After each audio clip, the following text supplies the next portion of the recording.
Gentlemen, welcome to you both. Let's start the economy, segment one, and let's begin with jobs. What are the major differences between the two of you about how you would go about creating new jobs? You have 2 minutes. Each of you have 2 minutes to start. A coin toss is determined. Mr. President, you go first. Well, thank you very much, Jim, for this opportunity. I want to thank Governor Romney and the University of Denver for your hospitality.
Saving.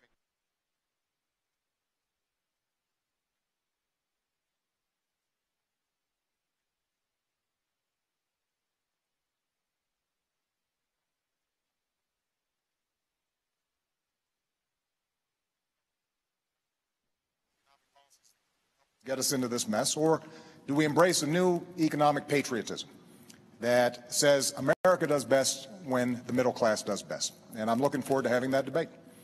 Governor Romney, 2 minutes. Thank you, Jim. It's an honor to be here with you, and I appreciate the chance to be with the President. I'm pleased to be at the University of Denver, appreciate their welcome, and also the Presidential Commission on these debates. And congratulations to you, Mr. President, on your anniversary. I'm sure this was the most romantic place you could imagine, here with me. So congratulations. This is obviously a very tender topic.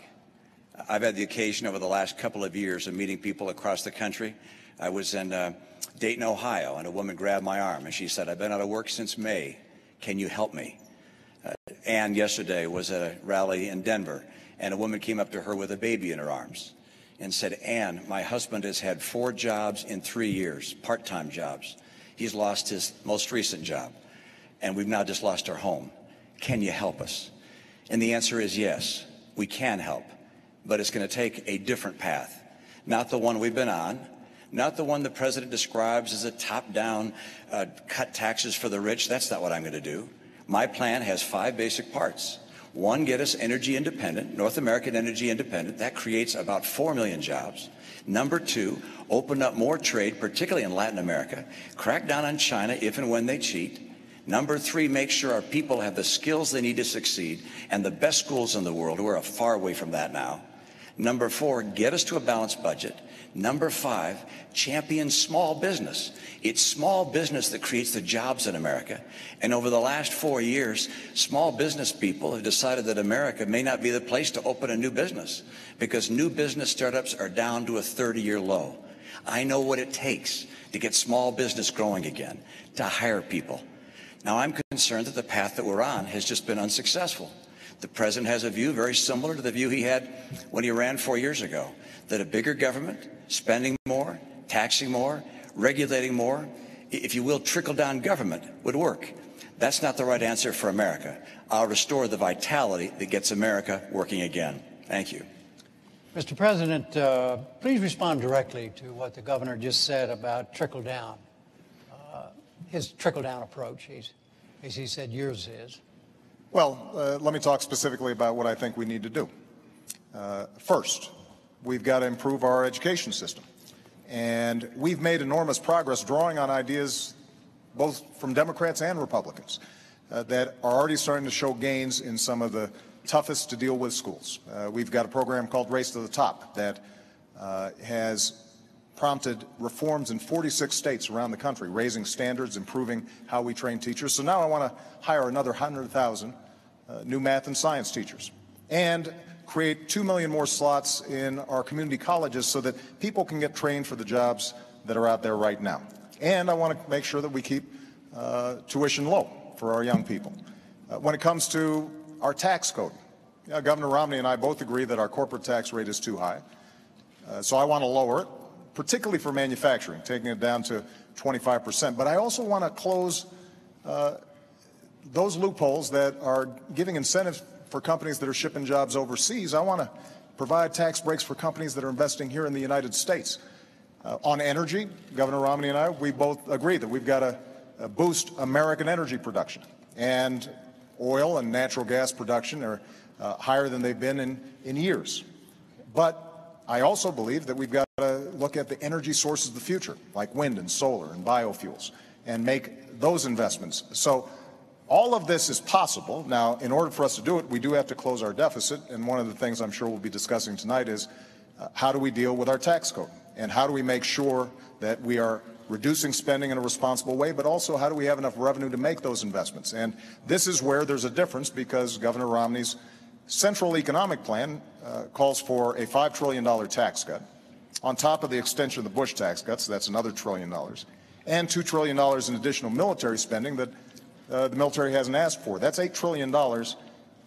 How we pay for that, reduce the deficit, and make the investments that we need to make without dumping those costs on the middle-class Americans, I think, is one of the central questions of this campaign. Both of you have spoken about a lot of different things, and we're going to try to get through them in as specific a way as we possibly can. But first, Governor Romney, do you have a question that you'd like to ask the president directly about something he just said? Well, sure. I'd like to clear up the record and go through piece by piece. First of all, I don't have a $5 trillion tax cut. I don't have a tax cut of the scale that you're talking about. My view is that we ought to provide tax relief to people in the middle class. But I'm not going to reduce the share of taxes paid by high-income people. High-income people are doing just fine in this economy. They'll do fine whether you're president or I am. The people who are having the hard time right now are middle-income Americans. Under the president's policies, middle-income Americans have been buried. They're just being crushed. Middle-income Americans have seen their income come down by $4,300. This is a tax in and of itself. I'll call it the economy tax. It's been crushing. At the same time, gasoline prices have doubled under the president. Electric rates are up. Food prices are up. Health care costs have gone up by $2,500 a family. Middle-income families are being crushed. And so the question is how to get them going again. And I've described it. It's energy and trade, the right kind of training programs, balancing our budget, and helping small business. Those are the cornerstones of my plan. But the president mentioned a couple of other ideas. I'll just note. First, education. I agree. Education is key, particularly the future of our economy. But our training programs right now, we got 47 of them housed in the federal government, reporting to 8 different agencies. Overhead is overwhelming. We got to get those dollars back to the states and go to the workers so they can create their own pathways to get in the training they need for jobs that will really help them. The second area, taxation. We agree we got to bring the tax rates down, and I do, both for corporations and for individuals. But in order for us not to lose revenue and have the government run out of money, I also lower deductions and credits and exemptions so that we keep taking in the same money when you also account for growth. The third area, energy. Energy is critical, and the president pointed out correctly that production of oil and gas in the U.S. is up, but not due to his policies, in spite of his policies. Mr. President, all of the increase in natural gas and oil has happened on private land, not on government land. On government land, your administration has cut the number of permits and licenses in half. If I'm president, I'll double them and also get the oil from offshore in Alaska. And I'll bring that pipeline in from Canada. And by the way, I like coal. I'm going to make sure we can continue to burn clean coal. People in the coal industry feel like it's getting crushed by your policies. I want to get America and North America energy independent so we can create those jobs. And finally, with regards to that tax cut, Look, I'm not looking to cut massive taxes and to reduce the revenues going to the government. My number one principle is there'll be no tax cut that adds to the deficit. I want to underline that. No tax cut that adds to the deficit. But I do want to reduce the burden being paid by middle-income Americans. And to do that, that also means I cannot reduce the burden paid by high-income Americans. So any language to the contrary is simply not accurate. Mr. President? Well, I think let's talk about taxes because I think it's instructive. Now, 4 years ago when I stood on this stage, I said that I would cut taxes for middle-class families. And that's exactly what I did. We cut taxes for middle-class families by about $3,600. And the reason is because I believe that we do best when the middle class is doing well. And by giving them those tax cuts, they had a little more money in their pocket. And so maybe they can buy a new car. They are certainly in a better position to weather the extraordinary recession that we went through. They can buy a computer for their kid who's going off to college, which means they're spending more money, businesses have more customers, businesses make more profits, and then hire more workers. Now, Governor Romney's proposal that he's been promoting for 18 months calls for a $5 trillion tax cut on top of $2 trillion of additional spending for our military. And he is saying that he is going to pay for it by closing loopholes and deductions. The problem is that he's been asked over 100 times how you would close those deductions and loopholes, and he hasn't been able to identify them. But I'm going to make an important point here, Jim. When you add up all the loopholes and deductions that upper income individuals are currently taking advantage of, you take those all away, you don't come close to paying for $5 trillion in tax cuts and $2 trillion in additional military spending. And that's why independent studies looking at this said the only way to meet Governor Romney's pledge of not reducing the deficit or not adding to the deficit is by burdening middle-class families. The average middle-class family with children would pay about $2,000 more. Now, that's not my analysis. That's the analysis of economists who have looked at this. And that kind of top-down economics where folks at the top are doing well, so the average person making $3 million is getting a $250,000 tax break, while middle-class families are burdened further, that's not what I believe is a recipe for economic growth. All right. What is the difference? Well, let's just stay on taxes for a moment. Right. Yeah, let's just stay on taxes for a moment here. Well, but what is the difference? Virtually everything he just said about my tax plan is inaccurate. All right. So if the tax plan he described were a tax plan I was asked to support, I'd say absolutely not. I'm not looking for a $5 trillion tax cut. What I've said is I won't put in place a tax cut that adds to the deficit. That's part one. So there's no economist can say Mitt Romney's tax plan adds $5 trillion if I say I will not add to the deficit with my tax plan. Number two, I will not reduce the share paid by high-income individuals. I know that you and your running mate keep saying that, and I know it's a popular thing to say with a lot of people, but it's just not the case. Look, I got 5 boys. I'm used to people saying something that's not always true, but just keep on repeating it and ultimately hoping I'll believe it. But that is not the case, all right? I will not reduce the taxes paid by high-income Americans. And number 3, I will not, under any circumstances, raise taxes on middle-income families. I will lower taxes on middle-income families. Now, you cite a study. There's 6 other studies that looked at the study you described and say it's completely wrong.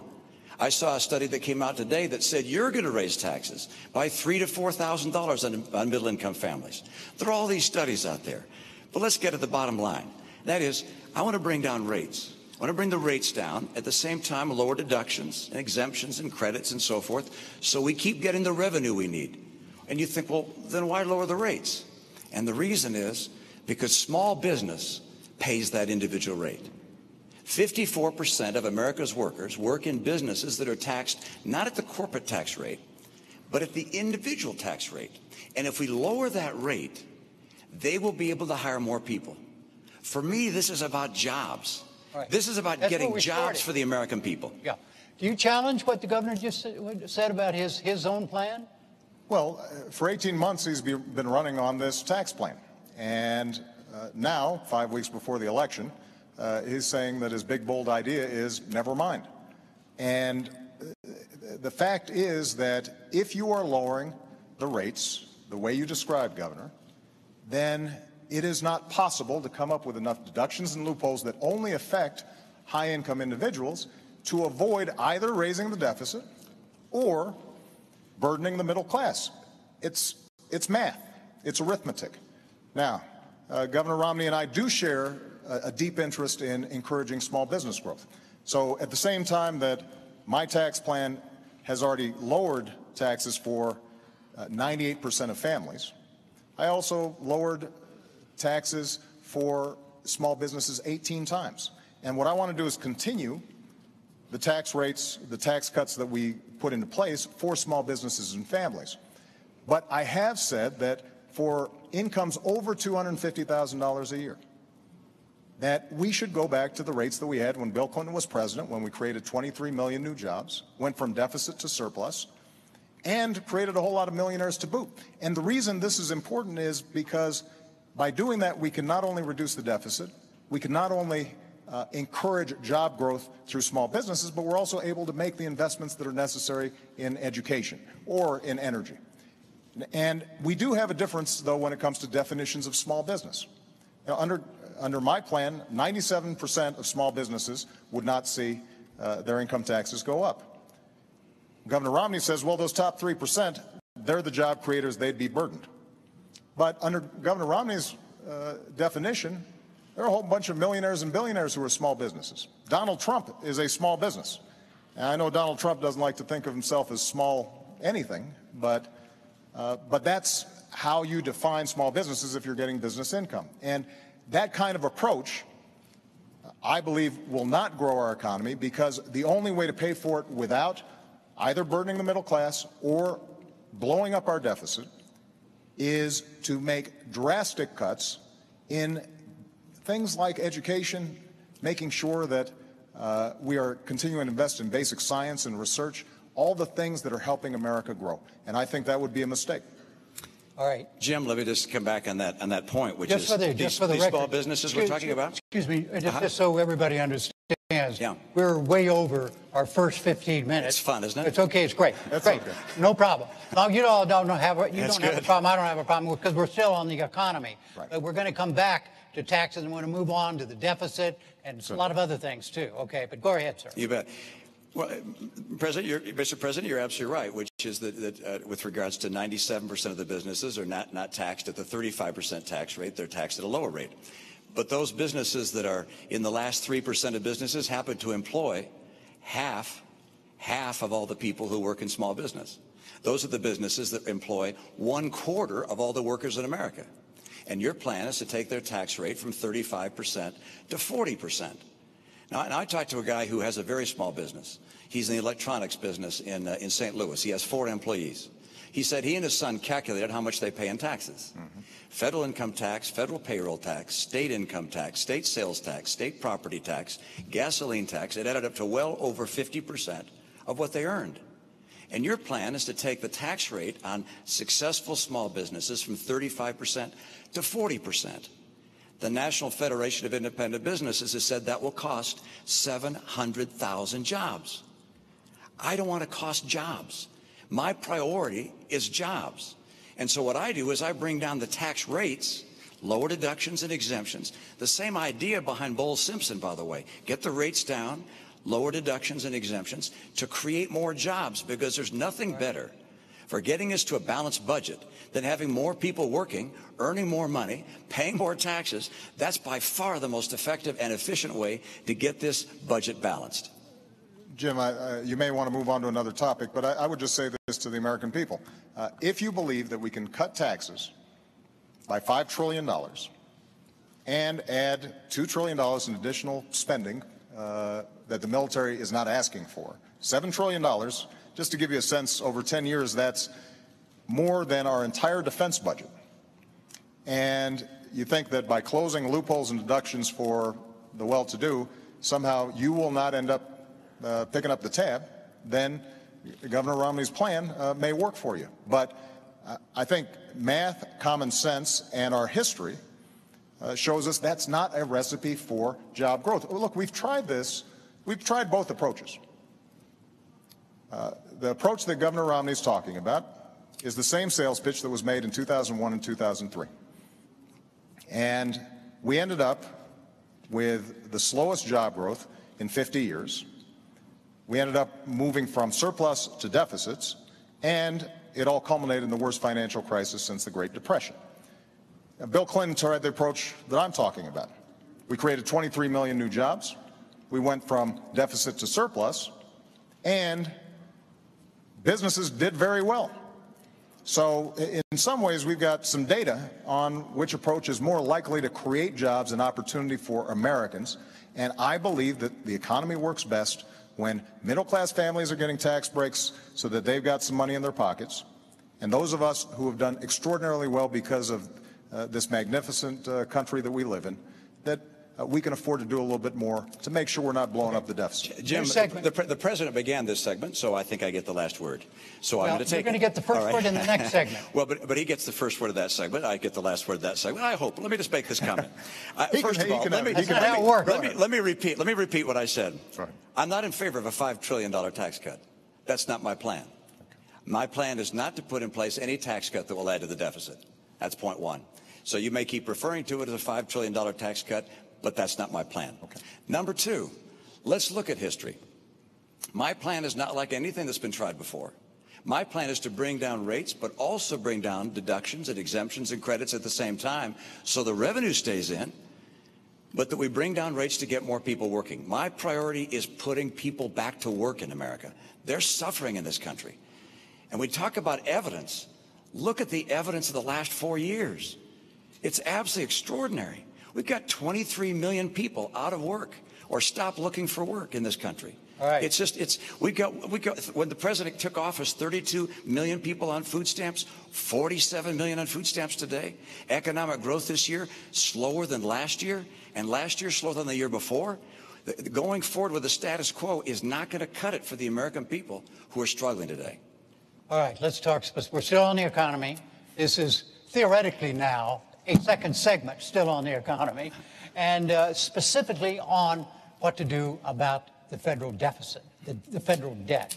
And the question, you each have 2 minutes on this, and Governor Romney, you go first because the president went first on segment one. And the question is this: what are the differences between the two of you as to how you would go about tackling the deficit problem in this country? Well, good. I'm glad you raised that, and it's a critical issue. I think it's not just an economic issue. I think it's a moral issue. I think it's frankly not moral for my generation to keep spending massively more than we take in, knowing those burdens are going to be passed on to the next generation. And they're going to be paying the interest and the principal all their lives. And the amount of debt we're adding at $1 trillion a year is simply not moral. So how do we deal with it? Well, mathematically, there are three ways that you can cut a deficit. One, of course, is to raise taxes. Number two is to cut spending. And number three is to grow the economy. Because if more people work in a growing economy, they're paying taxes, and you can get the job done that way. The president would prefer raising taxes. I understand. The problem with raising taxes is that it slows down the rate of growth, and you can never quite get the job done. I want to lower spending and encourage economic growth at the same time. What things would I cut from spending? Well, first of all, I will eliminate all programs by this test if they don't pass it. Is the program so critical it's worth borrowing money from China to pay for it? And if not, I'll get rid of it. Obamacare is on my list. I apologize, Mr. President. I use that term with all respect, by the way. Good. Okay, good. So I'll get rid of that. I'm sorry, Jim. I'm going to stop the subsidy to PBS. I'm going to stop other things. I like PBS. I love Big Bird. I actually like you too. But I'm not going to keep on spending money on things to borrow money from China to pay for. So that's number one. Number two, I'll take programs that are currently good programs, but I think could be run more efficiently at the state level and send them to the state. Number three, I'll make government more efficient and to cut back the number of employees, combine some agencies and departments. My cutbacks will be done through attrition, by the way. This is the approach we have to take to get America to a balanced budget. The president said he'd cut the deficit in half. Unfortunately, he doubled it. $1 trillion deficits for the last 4 years. The president's put in place as much public debt, almost as much debt held by the public as all prior presidents combined. Mr. President, 2 minutes. When I walked into the Oval Office, I had more than $1 trillion deficit greeting me. And we know where it came from. 2 wars that were paid for on a credit card, 2 tax cuts that were not paid for, and a whole bunch of programs that were not paid for, and then a massive economic crisis.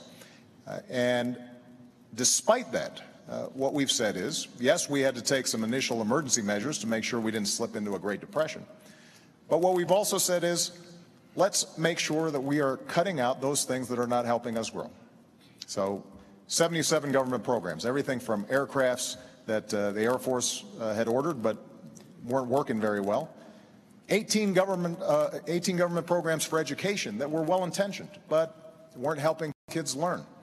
We went after medical fraud in Medicare and Medicaid very aggressively, more aggressively than ever before, and have saved tens of billions of dollars, $50 billion of waste taken out of the system.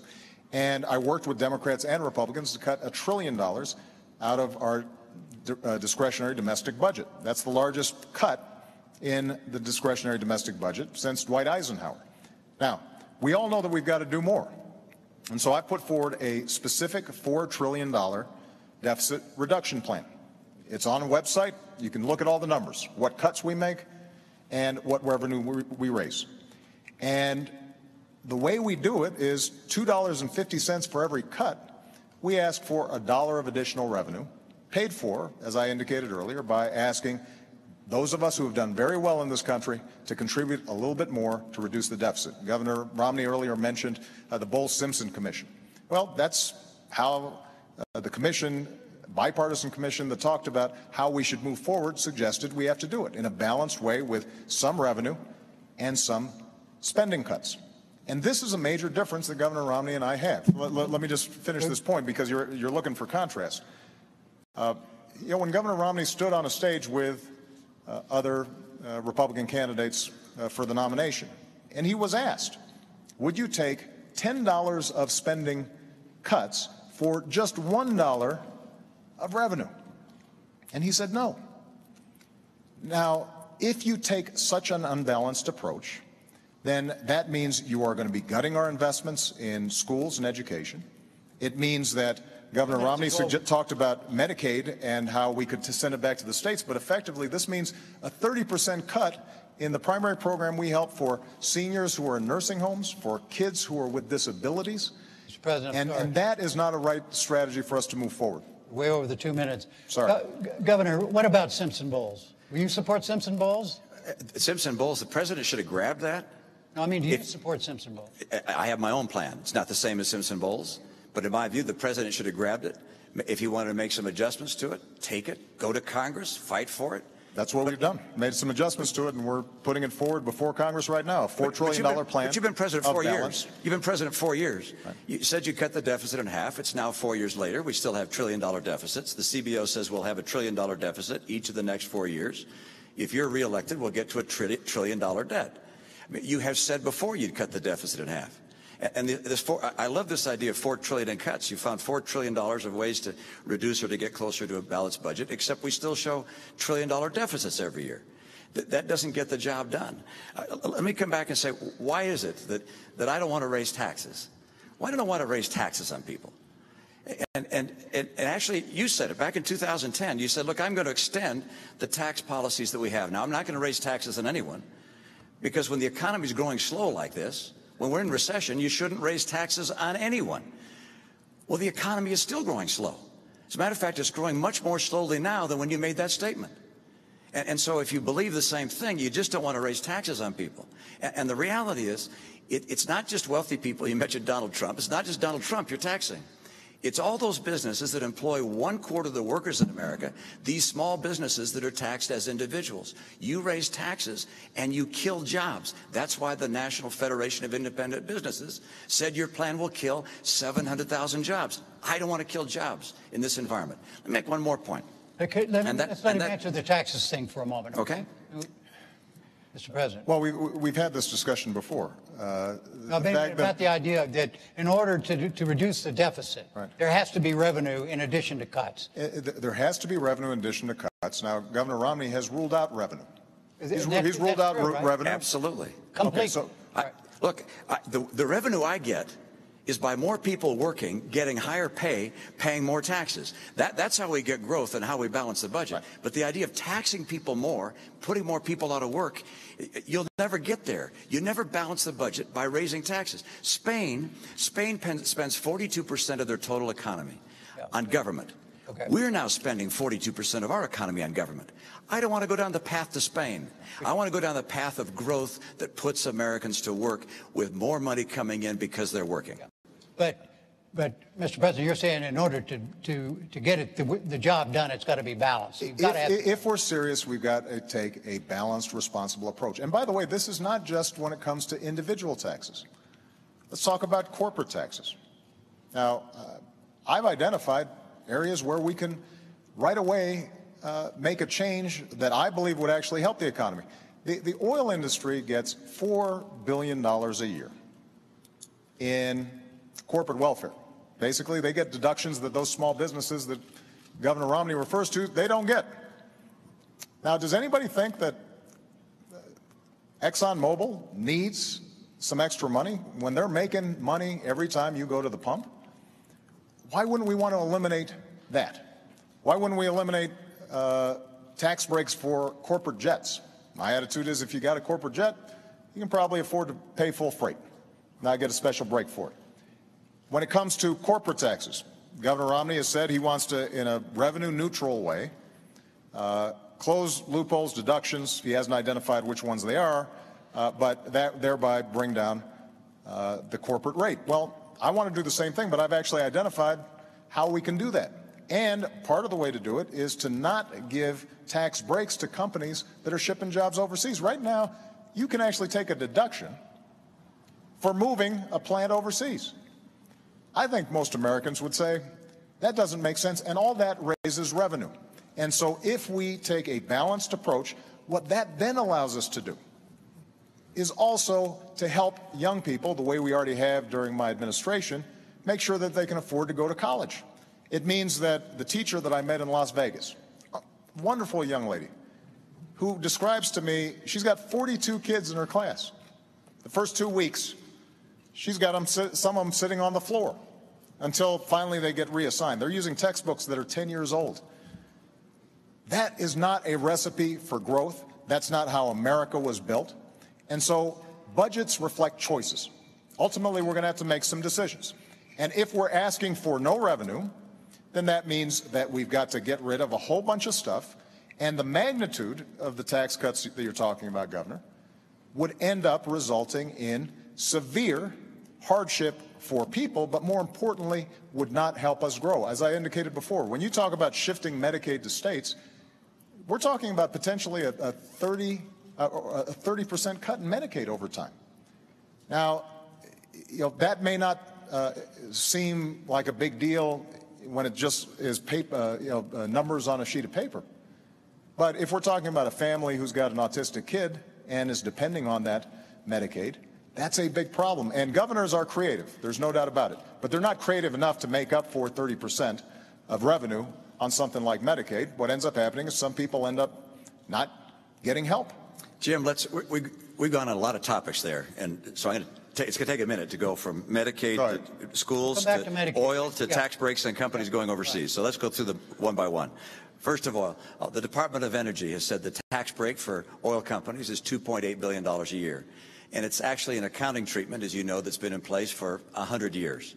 Now, it's time to end it. And in 1 year, you provided $90 billion in breaks to the green energy world. Now, I like green energy as well, but that's about 50 years worth of what oil and gas receives. And you say Exxon and Mobil. Actually, this $2.8 billion goes largely to small companies, to drilling operators and so forth. But, if we get that tax rate from 35% down to 25%, well, that $2.8 billion is on the table. Of course it's on the table. That's probably not going to survive. You get that rate down to 25%. But don't forget, you put $90 billion, like 50 years worth of breaks into solar and wind, to Solyndra and Fisker and Tesla and Enter1. I mean, I had a friend who said you don't just pick the winners and losers, you pick the losers. All right. So this is not the kind of policy you want to have. You want to get America energy secure. The second topic, which is you said you get a deduction for taking a plant overseas. Look, I've been in business for 25 years. I have no idea what you're talking about. I maybe need to get a new accountant. But the idea that you get a break for shipping jobs overseas is simply not the case. What we do have right now is a setting where I'd like to bring money from overseas back to this country. And finally, Medicaid to states, I'm not quite sure where that came in except this, which is I would like to take the Medicaid dollars that go to states and say to a state, you're going to get what you got last year, plus inflation, plus 1%, and then you're going to manage your care for your poor in the way you think best. And I remember as a governor, when this idea was floated by Tommy Thompson, the governors, Republican and Democrats, said, please let us do that. We can care for our own poor in so much better and more effective a way than having the federal government tell us how to care for our poor.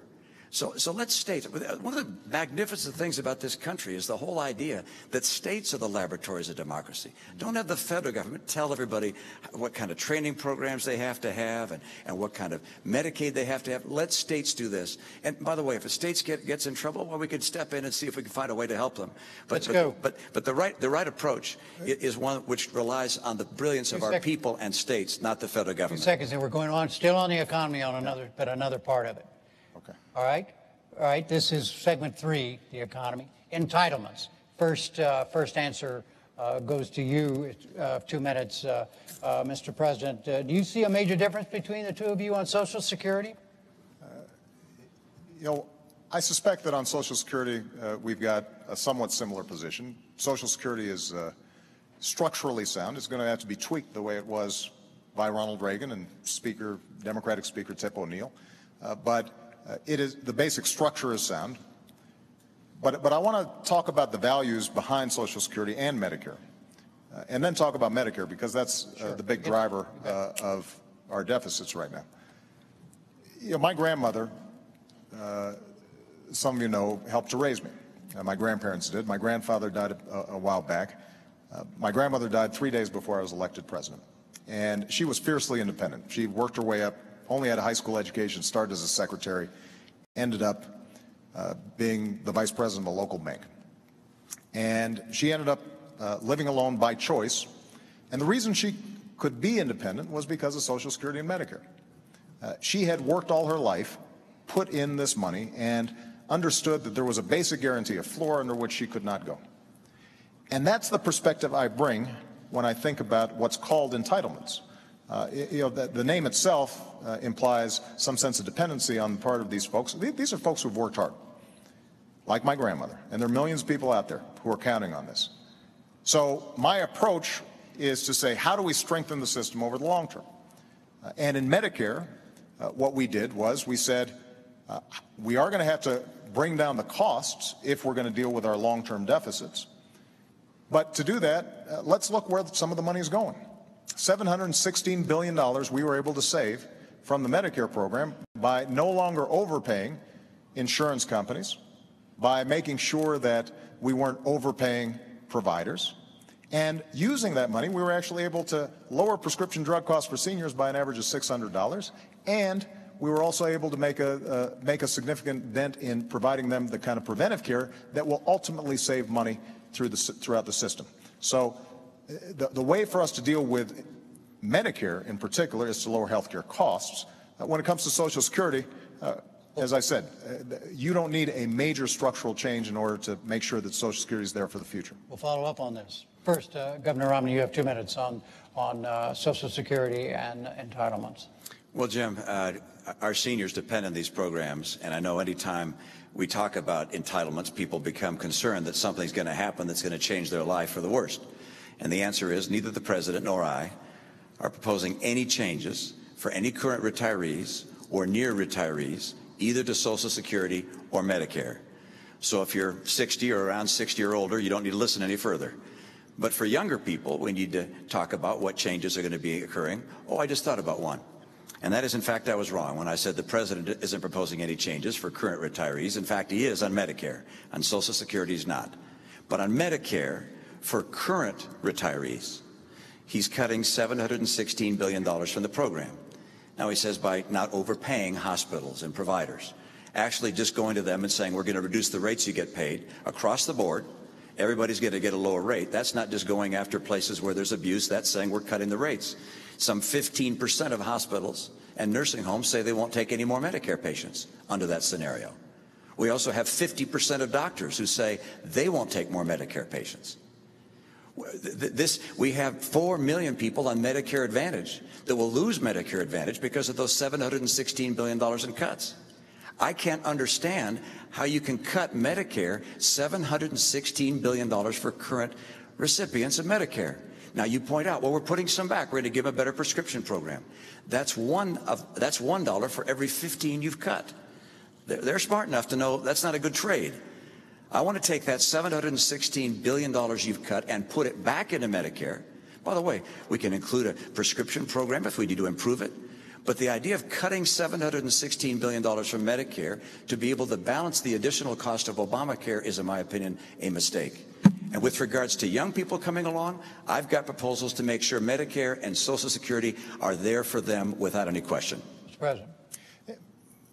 First of all, I think it's important for Governor Romney to present this plan that he says will only affect folks in the future. And the essence of the plan is that he would turn Medicare into a voucher program. It's called premium support, but it's understood to be a voucher program. His running mate. And you don't support that? I don't, and let me explain why. Again, that's for future people, right? Not for current retirees. So if you're 54 or 55, you might want to listen, because this will affect you.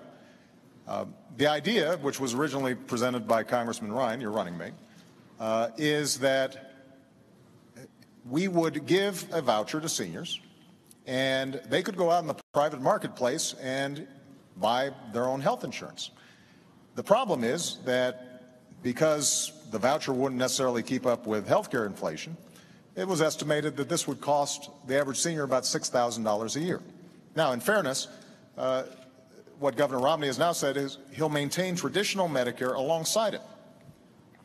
But there's still a problem, because what happens is those insurance companies are pretty clever at figuring out who are the younger and healthier seniors. They recruit them, leaving the older, sicker seniors in Medicare.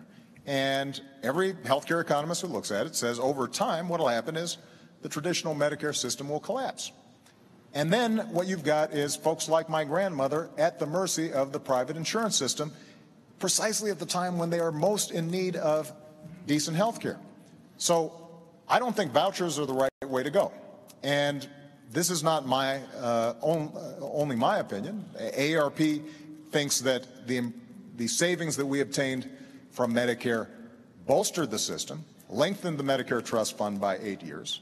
Benefits were not affected at all. And ironically, if you repeal Obamacare, and I have become fond of this term, Obamacare, if you repeal it, what happens is those seniors right away are going to be paying $600 more in prescription care. They're now going to have to be paying copays for basic checkups that can keep them healthier.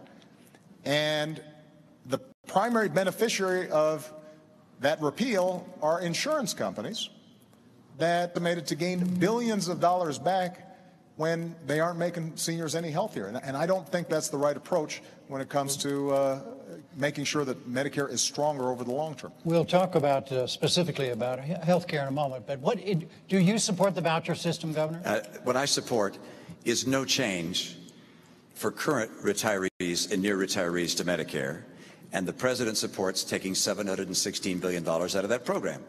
What about the voucher? So that's number one. All right. Number two is for people coming along that are young. What I do to make sure that we can keep Medicare in place for them is to allow them to either to choose the current Medicare program or a private plan, their choice. They get to choose, and they'll have at least two plans that will be entirely at no cost to them. So they don't have to pay additional money, no additional $6,000. That's not going to happen. They'll have at least two plans. And by the way, if the government can be as efficient as the private sector and offer premiums that are as low as the private sector, people will be happy to get traditional Medicare, or they'll be able to get a private plan. I know my own view is I'd rather have a private plan. I'd just as soon not have the government telling me what kind of health care I get. I'd rather be able to have an insurance company. If I don't like them, I can get rid of them and find a different insurance company. But people will make their own choice. The other thing we have to do to save Medicare, we have to have the benefits high for those that are low income, But for higher income people, we're going to have to lower some of the benefits. We have to make sure this program is there for the long term. That's the plan that I put forward. And by the way, the idea came not even from Paul Ryan or Senator Wyden, who's a co-author of the bill with Paul Ryan in the Senate, but also it came from Bill Clinton's chief of staff. This is an idea that's been around a long time, which is saying, hey, let's see if we can't get competition into the Medicare world so that people can get the choice of different plans at lower cost, better quality, I believe, in competition. Jim, if I can just respond very quickly. First of all, every study has shown that Medicare has lower administrative costs than private insurance does, which is why seniors are generally pretty happy with it. And private insurers have to make a profit. Nothing wrong with that. That's what they do. And so you've got higher administrative costs plus profit on top of that. And if you are going to save any money through what Governor Romney is proposing, what has to happen is that the money has to come from somewhere. And when you move to a voucher system, you are putting seniors at the mercy of those insurance companies. And over time, if traditional Medicare has decayed or fallen apart, then they're stuck. And this is the reason why AARP has said that your plan would weaken Medicare substantially. And that's why they were supportive of the approach that we took. One last point I want to make. We do have to lower the cost of health care, not just in Medicare and Medicaid. Talk about that in a minute. But overall. Oh, okay. And so that's a big topic. Can we stay on Medicare? Yeah, we're going to break. Yeah, I want to get to it, but all I want to do is very quickly let's get back before to we leave the economy. Let's get back to Medicare. The president said that the government can provide the service at lower cost and without a profit. All right. If that's the case, then it will always be the best product that people can purchase. But my experience is the private sector typically is able to provide a better product at a lower cost. Can the two of you agree that the voters have a choice, a clear choice between the two of you on Medicare? Absolutely. All right. So to finish quickly, briefly on the economy, what is your view about the level of federal regulation of the economy right now? Is there too much? And in your case, Mr. President, should there be more? Beginning with you. This is not a new 2-minute segment. Just start, and we'll go for a few minutes, and then we're going to go to health care, okay? Regulation is essential.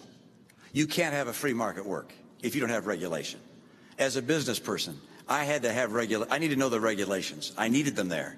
You couldn't have people opening up banks in their garage and making loans. I mean, you have to have regulations so that you can have an economy work. Every free economy has good regulation. At the same time, regulation can become excessive. Is it excessive now, well, do you think? In some places, yes. Like in other places, no. It can me. become out of date. And what's happened with some of the legislation that's been passed during the president's term, you've seen regulation become excessive, and it's hurt the economy. Let me give you an example. Dodd-Frank was passed, and it includes within it a number of provisions that I think have some unintended consequences that are harmful to the economy. One is it designates a number of banks as too big to fail, and they're effectively guaranteed by the federal government. This is the biggest kiss that's been given to New York banks I've ever seen. This is an enormous boon for them. There have been 122 community and small banks have closed since Dodd-Frank. So there's one example. Here's another. In Dodd-Frank, it says... You want to repeal Dodd-Frank? Well, I would repeal that and replace it. We're not going to get rid of all regulation. You have to have regulation. Okay. And there's some parts of Dodd-Frank that make all the sense in the world. You need transparency. You need to have leverage limits for institutions. Well, here's a specific. But let's mention the other one. Let's talk the other big one. No, let's not. Okay. Let's let him respond. Let's let him respond to this specific on Dodd-Frank and what the governor just said. Well, I think this is a great example. The reason we have been in such an enormous economic crisis it was prompted by reckless behavior across the board. Now, it wasn't just on Wall Street. You had loan officers that were given loans and mortgages that really shouldn't have been given because the folks didn't qualify. You had people who were borrowing money to buy a house that they couldn't afford. You had credit agencies that were stamping these as A1 great investments when they weren't. But you also had banks making money hand over fist, churning out products that the bankers themselves didn't even understand in order to make big profits, but knowing that it made the entire system vulnerable. So what did we do? We stepped in and had the toughest reforms on Wall Street since the 1930s. We said, you've got banks, you've got to raise your capital requirements. You can't engage in some of this risky behavior that is putting Main Street at risk. We're going to make sure that you've got to have a living will so we can know how you're going to wind things down if you make a bad bet, so we don't have other taxpayer bailouts. In the meantime, by the way, we also made sure that all the help that we provided those banks, we've got some agreement that a marketplace to work has to have some regulation. But in the past, Governor Romney has said he just wants to repeal Dodd-Frank. Roll it back. And so the question is, does anybody out there think that the big problem we had is that there was too much oversight and regulation of Wall Street? Because if you do, then Governor Romney is your candidate. But that's not what I believe. That's just not the facts. Look, we have to have regulation on Wall Street. That's why I'd have regulation, but I wouldn't designate 5 banks as too big to fail and give them a blank check. That's one of the unintended consequences of Dodd-Frank. It wasn't thought through properly. We need to get rid of that provision because it's killing regional and small banks. They're getting hurt. Let me mention another regulation in Dodd-Frank. You say we were giving mortgages to people who weren't qualified. That's exactly right. It's one of the reasons for the great financial calamity we had.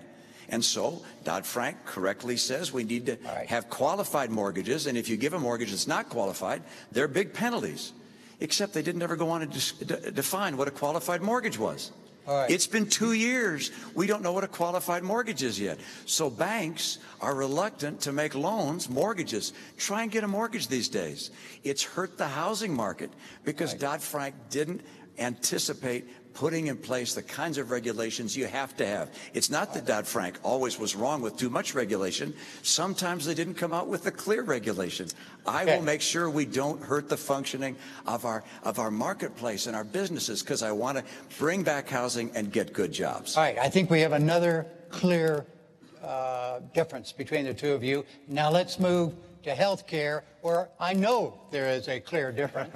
And that has to do with the Affordable Care Act, Obamacare, and it's a 2-minute new segment, and that means 2 minutes each. And you go first, Governor Romney. You want it repealed. You want the Affordable Care Act repealed. Why? I sure do. Well, in part, it comes again from my experience. I was in New Hampshire. A woman came to me and she said, "Look, I can't afford insurance for myself or my son." I met a couple in Appleton, Wisconsin, and they said, "We're thinking of dropping our insurance. We can't afford it." And the number of small businesses I've gone to that are saying they're dropping insurance because they can't afford it, the cost of health care is just prohibitive. And we've got to deal with cost. And unfortunately, when you look at Obamacare, the Congressional Budget Office has said it will cost $2,500 a year more than traditional insurance. So it's adding to cost. And as a matter of fact, when the president ran for office, he said that by this year he would have brought down the cost of insurance for each family by $2,500 a family. Instead, it's gone up by that amount. So it's expensive. Expensive things hurt families. So that's one reason I don't want it. Second reason, it cuts $716 billion from Medicare to pay for it. I want to put that money back in Medicare for our seniors. Number 3, it puts in place an unelected board that's going to tell people ultimately what kind of treatments they can have. I don't like that idea. Fourth, there was a survey done of small businesses across the country. It said, what's been the effect of Obamacare on your hiring plans? And 3/4 of them said it makes us less likely to hire people. I just don't know how the president could have come into office facing 23 million people out of work, rising unemployment, an economic crisis at the kitchen table, and spent his energy and passion for 2 years fighting for Obamacare instead of fighting for jobs for the American people. It has killed jobs. And the best course for health care is to do what we did in my state, craft a plan at the state level that fits the needs of the state. And then let's focus on getting the cost down for people rather than raising it with the $2,500 additional premium. Mr. President, the argument against repeal. Well, 4 years ago when I was running for office, I was traveling around and having those same conversations that Governor Romney talks about. And it wasn't just that small businesses were seeing costs skyrocket and they couldn't get affordable coverage even if they wanted to provide it to their employees. It wasn't just that this was the biggest driver of our federal deficit, our overall health care costs, but it was families who were worried about going bankrupt if they got sick. Millions of families all across the country. If they had a pre-existing condition, they might not be able to get coverage at all. If they did have coverage, insurance companies might impose an arbitrary limit. And so as a consequence, they're paying their premiums. Somebody gets really sick. Lo and behold, they don't have enough money to pay the bills because the insurance companies say that they've hit the limit. So we did work on this alongside working on jobs, because this is part of making sure that middle-class families are secure in this country. And let me tell you exactly what Obamacare did. Number one, if you've got health insurance, it doesn't mean a government takeover. You keep your own insurance, you keep your own doctor, but it does say insurance companies can't jerk you around. They can't impose arbitrary lifetime limits. They have to let you keep your kid on your insurance plan until you're 26 years old. And it also says that you're going to have to get rebates if insurance companies are spending more on administrative costs and profits than they are on actual care. Number two, if you don't have health insurance, we're essentially setting up a group plan that allows you to benefit from group rates that are typically 18% lower than if you're out there trying to get insurance on the individual market. Now, the last point I'd make before 2 minutes is up, sir. No, I think I had 5 seconds before you interrupted me. Was the irony is that we've seen this model work really well in Massachusetts, because Governor Romney did a good thing working with Democrats in the state to set up what is essentially the identical model, and as a consequence, people are covered there. It hasn't destroyed jobs, and as a consequence, we now have a system in which we have the opportunity to start bringing down costs as opposed to just leaving millions of people out in the cold. Your 5 seconds went away a long time ago. All right, Governor, tell the president directly why you think what he just said is wrong about Obama. Well, I did with my first statement, but I'll go on. Please elaborate. I'll elaborate. Exactly right.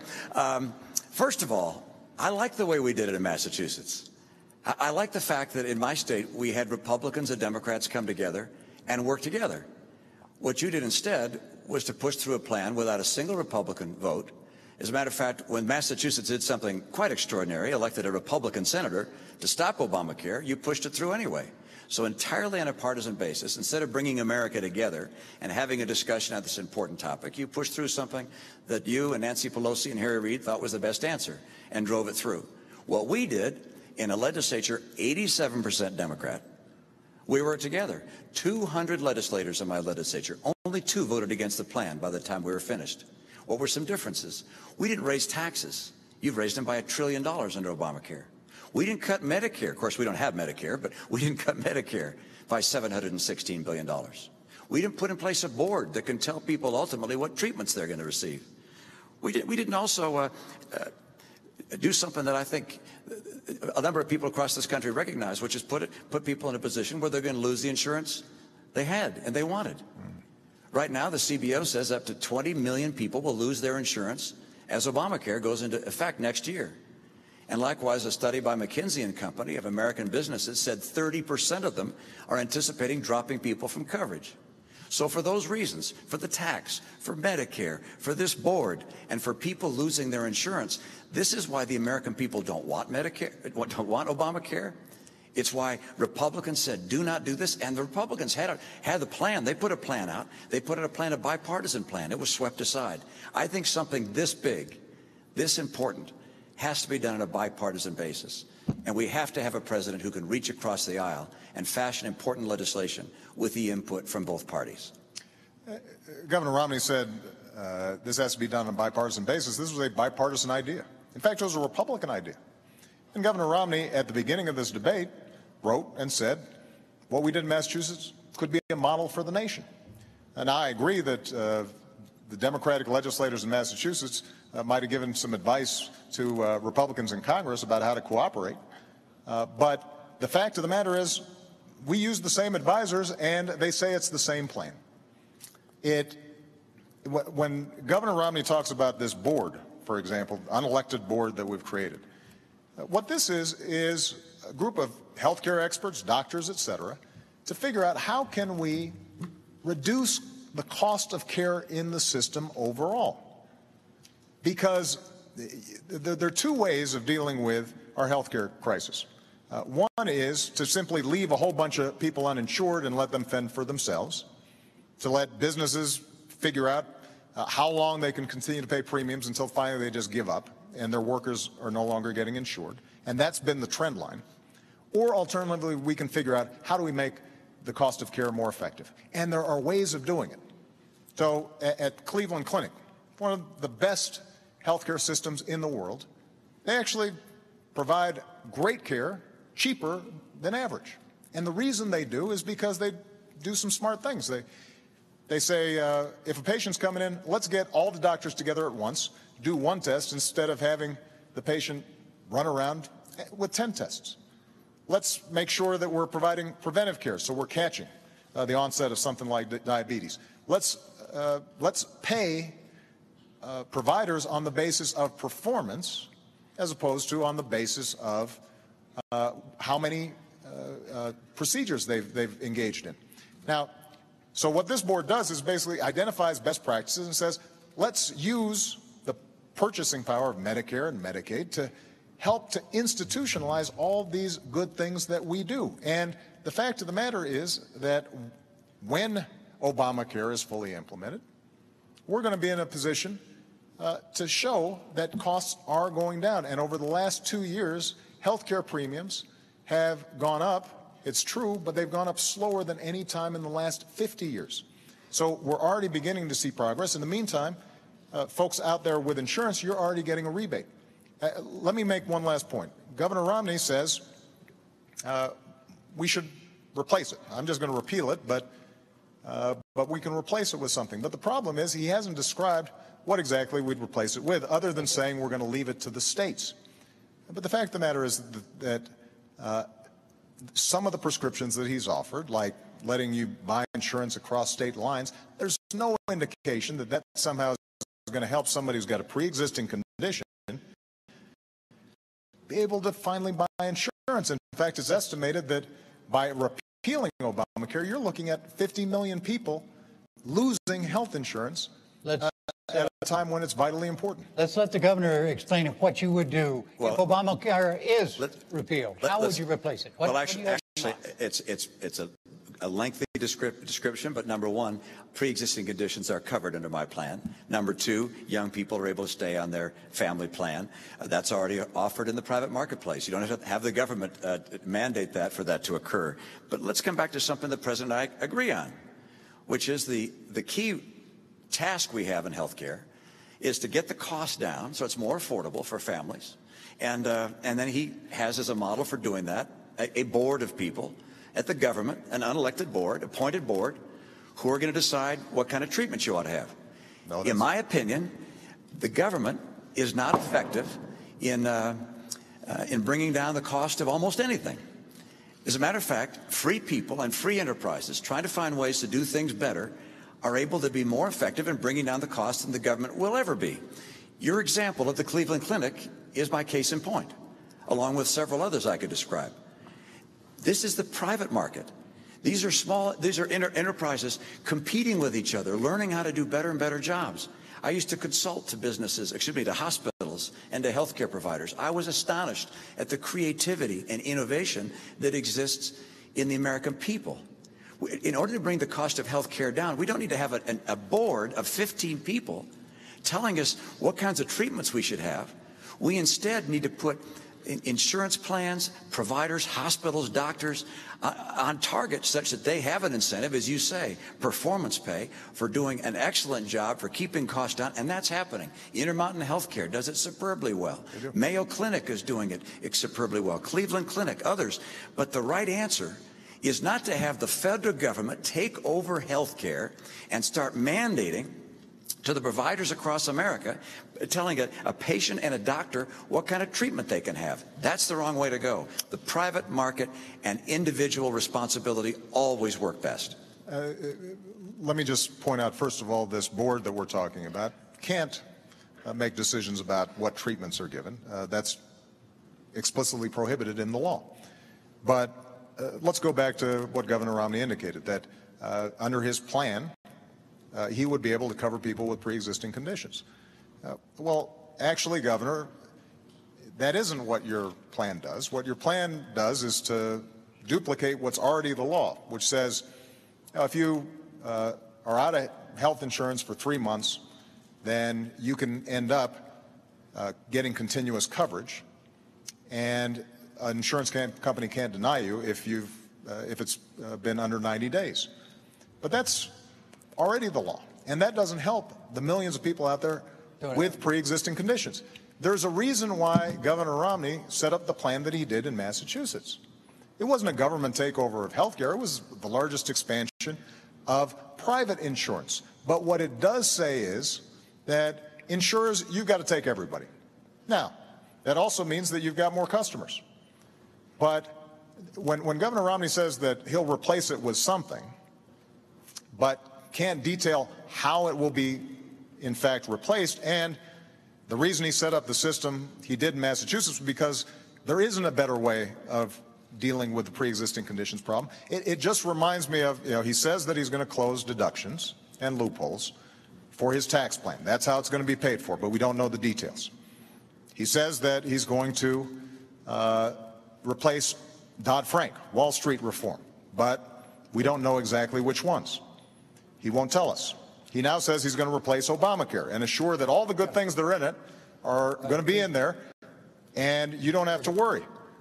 And at some point, I think the American people have to ask themselves, is the reason that Governor Romney is keeping all these plans to replace secret because they're too good? Is it because that somehow middle-class families are going to benefit too much from them? No, the reason is because when we reform Wall Street, when we tackle the problem of pre-existing conditions, then these are tough problems, and we've got to make choices. And the choices we've made have been ones that ultimately are benefiting middle-class families all across the country. We're going to move to a... No, I have to respond to that, which is my experience as a governor is if I come in and lay down a piece of legislation and say it's my way or the highway, I don't get a lot done. What I do is the same way that Tip O'Neill and Ronald Reagan worked together some years ago. When Ronald Reagan ran for office, he laid out the principles that he was going to foster. He said he was going to lower tax rates. He said he was going to broaden the base. You've said the same thing. You're going to simplify the tax code, broaden the base. Those are my principles. I want to bring down the tax burden on middle-income families. And I'm going to work together with Congress to say, okay, what are the various ways we could bring down deductions, for instance? One way, for instance, would be to have a single number. Make up a number, $25,000, $50,000. Anybody can have deductions up to that amount. And then that number disappears for high-income people. That's one way one could do it. One could follow Bowles-Simpson as a model and take deduction by deduction and make differences that way. There are alternatives to accomplish the objective I have, which is to bring down rates, broaden the base, simplify the code, and create incentives for growth. And with regards to health care, you had remarkable details with regards to my pre-existing condition plan. You obviously have studied up on my plan. In fact, I do have a plan that deals with people with pre-existing conditions. That's part of my health care plan. And what we did in Massachusetts is a model for the nation, state by state. And I said that at that time. The federal government taking over health care for the entire nation and whisking aside the 10th Amendment, which gives states the rights for these kinds of things, is not the course for America to have a stronger, more vibrant economy. That is a terrific segue to our next segment, and is the role of government. And let's see, role of government, and it is, you are first on this, Mr. President, and the question is this: do you believe, both of you, but you had the first 2 minutes on this, Mr. President, do you believe there's a fundamental difference between the two of you as to how you view the mission of the federal government? Well, I definitely think there are differences. The first role of the federal government is to keep the American people safe. That's its most basic function. And as Commander-in-Chief, that is something that I have worked on and thought about every single day that I've been in the Oval Office. But I also believe that government has the capacity, the federal government has the capacity to help open up opportunity and create ladders of opportunity and to create frameworks where the American people can succeed.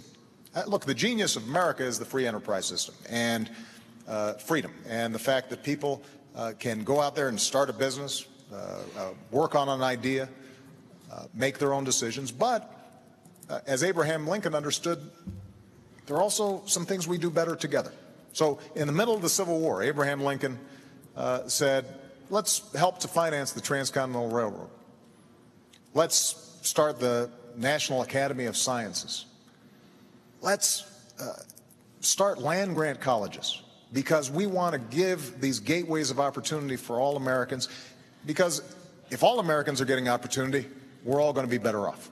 That doesn't restrict people's freedom, that enhances it. And so what I've tried to do as president is to apply those same principles.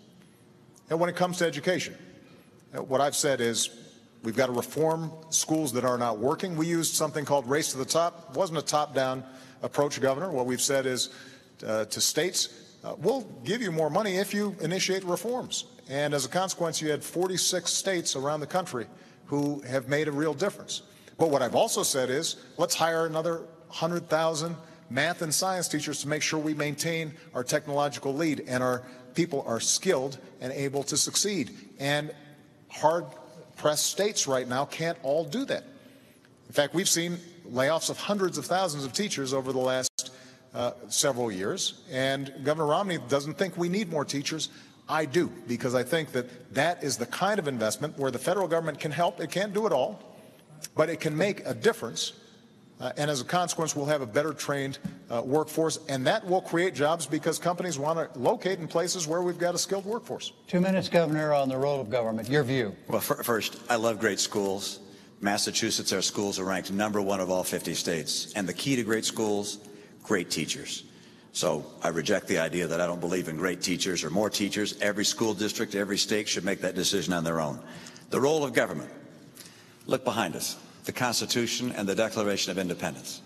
The role of government is to promote and protect the principles of those documents. First, life and liberty. We have a responsibility to protect the lives and liberties of our people, and that means a military second to none.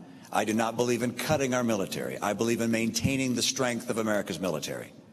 Second, in that line that says we are endowed by our Creator with our rights, I believe we must maintain our commitment to religious tolerance and freedom in this country.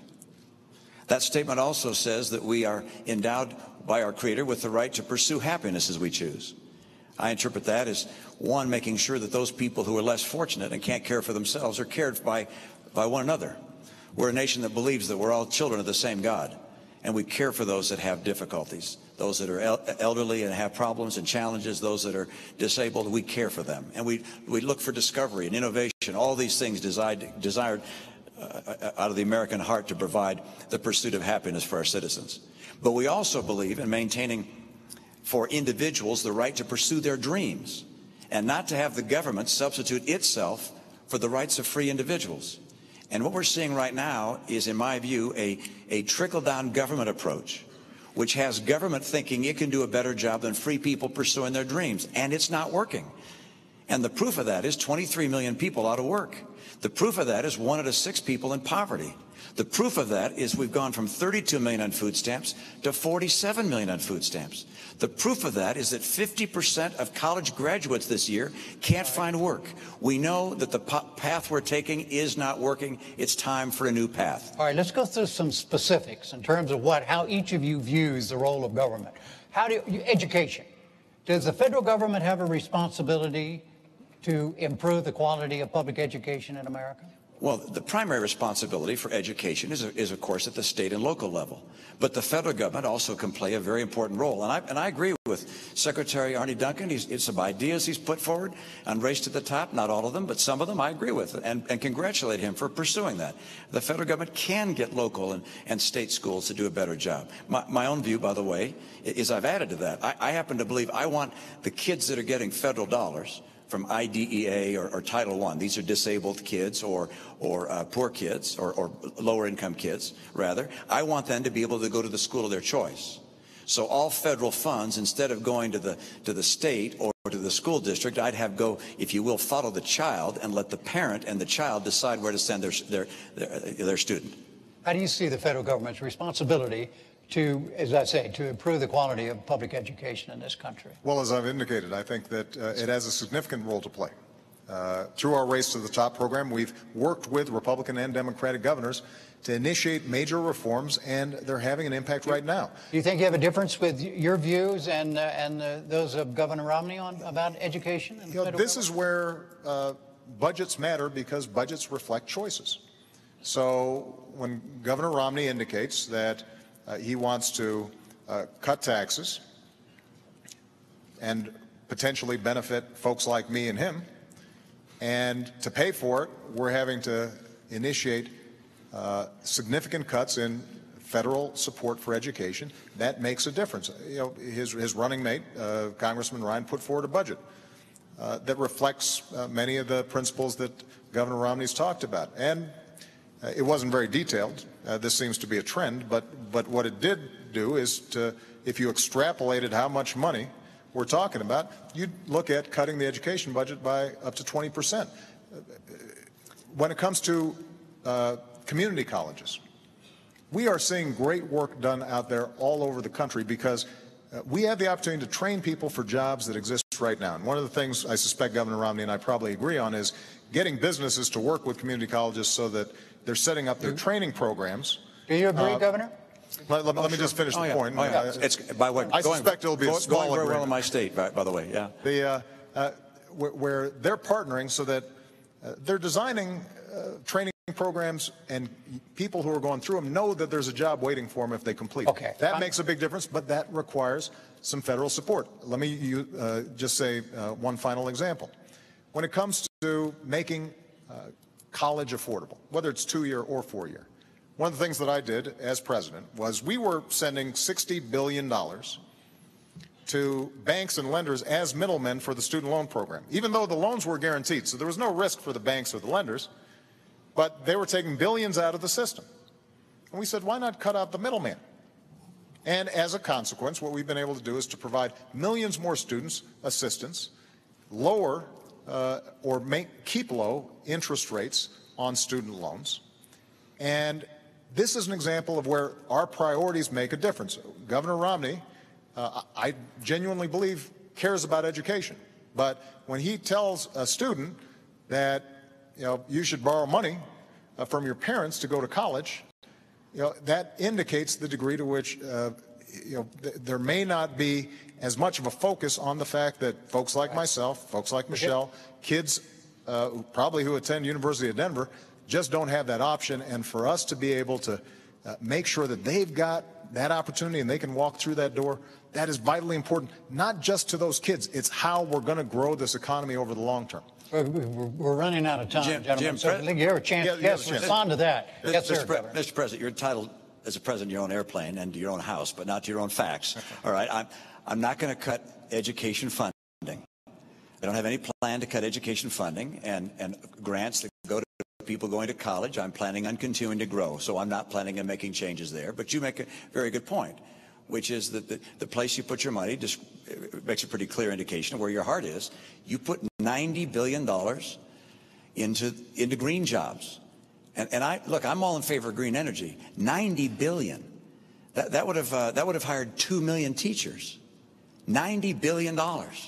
And these businesses, many of them have gone out of business. I think about half of them, of the ones that have been invested in, have gone out of business. A number of them happen to be owned by people who are contributors to your campaigns. Look, the right course for America's government, we're talking about the role of government, is not to become the economic player, picking winners and losers, telling people what kind of health treatment they can receive, taking over the health care system that has existed in this country for a long, long time and has produced the best health records in the world. The right answer for government is to say, how do we make the private sector become more efficient and more effective? How do we get schools to be more competitive? Let's grade them. I propose we grade our schools so parents know which schools are succeeding and failing, so they can take their child to a school that's being more successful. I don't want to cut our commitment to education. I wanted to make it more effective and efficient. And by the way, I've had that experience. I don't just talk about it. I've been there. Massachusetts schools are ranked #1 in the nation. This is not because I didn't have commitment to education. It's because I care about education for all of our kids. All right, gentlemen, look, excuse me one sec. Excuse me, sir. we barely have 3 minutes left. I'm not going to grade the two of you and say your answers have been too long or I've done a poor job. You've done a great job. Oh, well, no.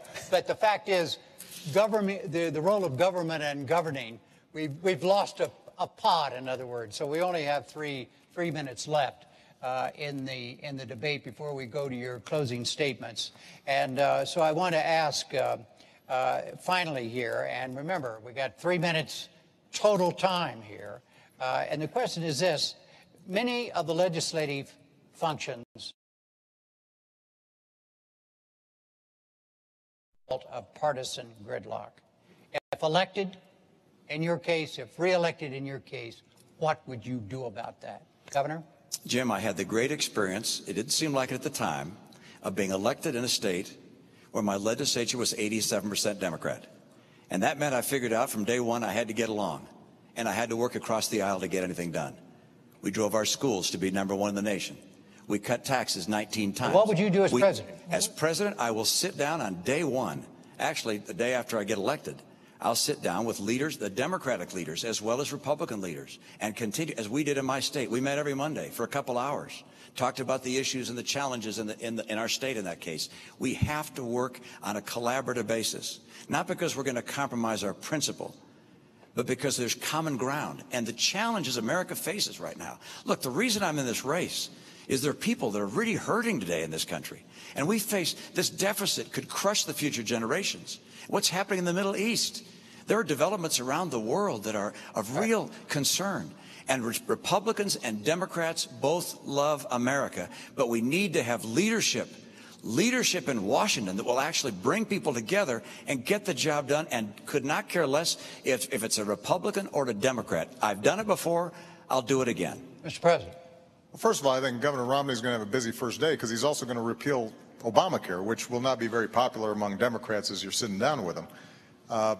But look, my philosophy has been, I will take ideas from anybody, Democrat or Republican, as long as they're advancing the cause of making middle-class families stronger and giving ladders of opportunity into the middle class. That's how we cut taxes for middle-class families and small businesses. That's how we cut $1 trillion of spending that wasn't advancing that cause. That's how we signed 3 trade deals into law that are helping us to double our exports and sell more American products around the world. That's how we repealed Don't Ask, Don't Tell.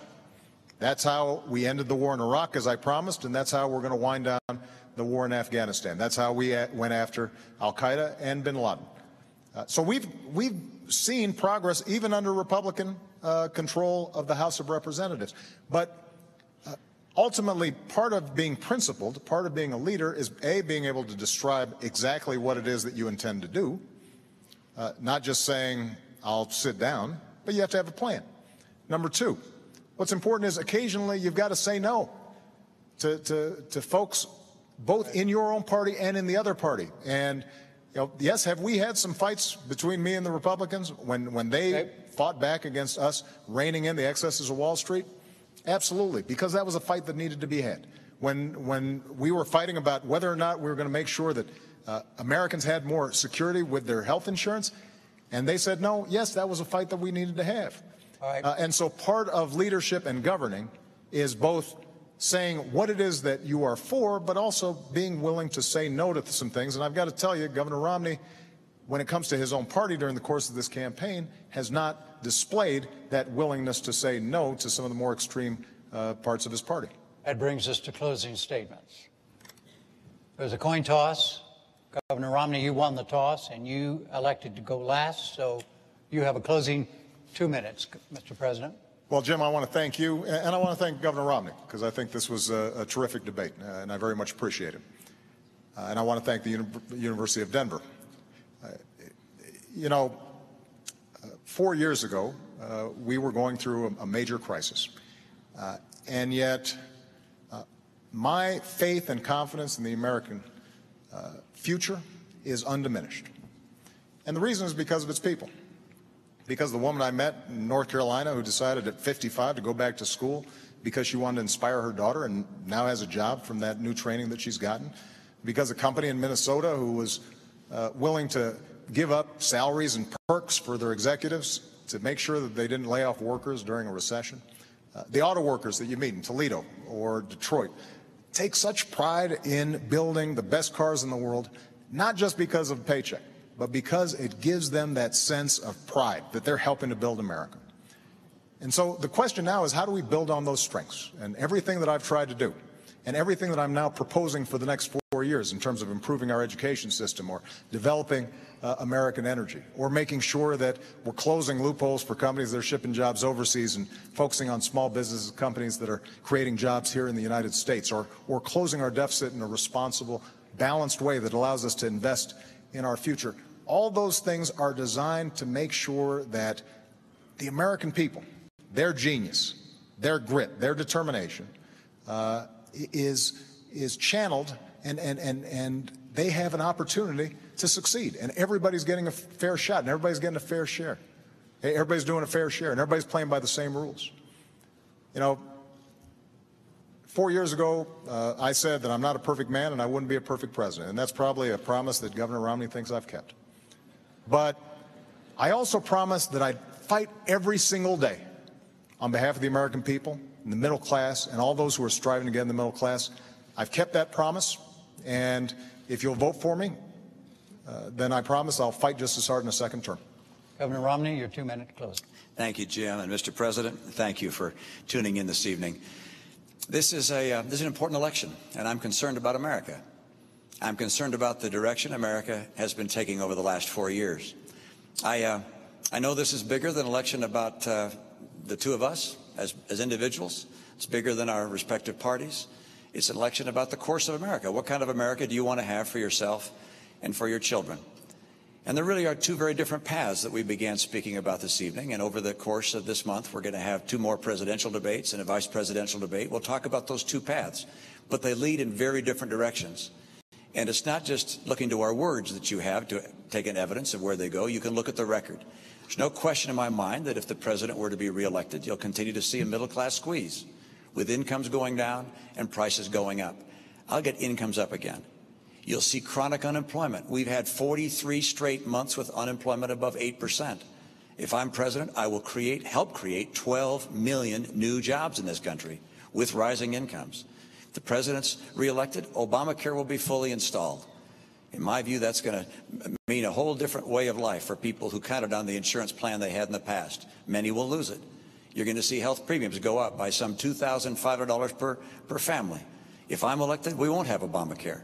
We'll put in place the kind of principles that I've put in place in my own state and allow each state to craft their own programs to get people insured, and we'll focus on getting the cost of health care down. If the president were to be reelected, you're going to see a $716 billion cut to Medicare. You'll have 4 million people who will lose Medicare Advantage.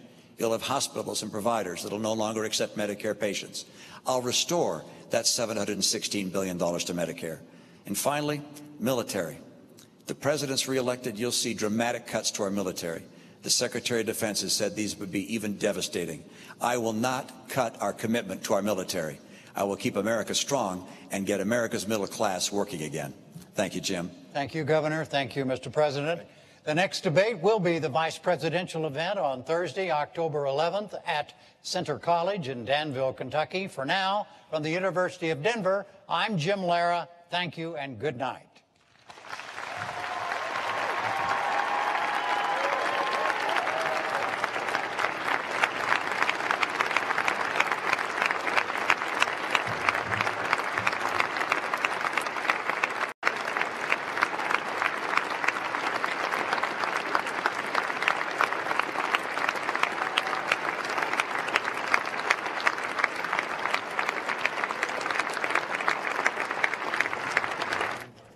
Welcome back. The first presidential debate has just wrapped up, and we've got a full hour of analysis ahead. Let's jump right in with White House correspondent Jackie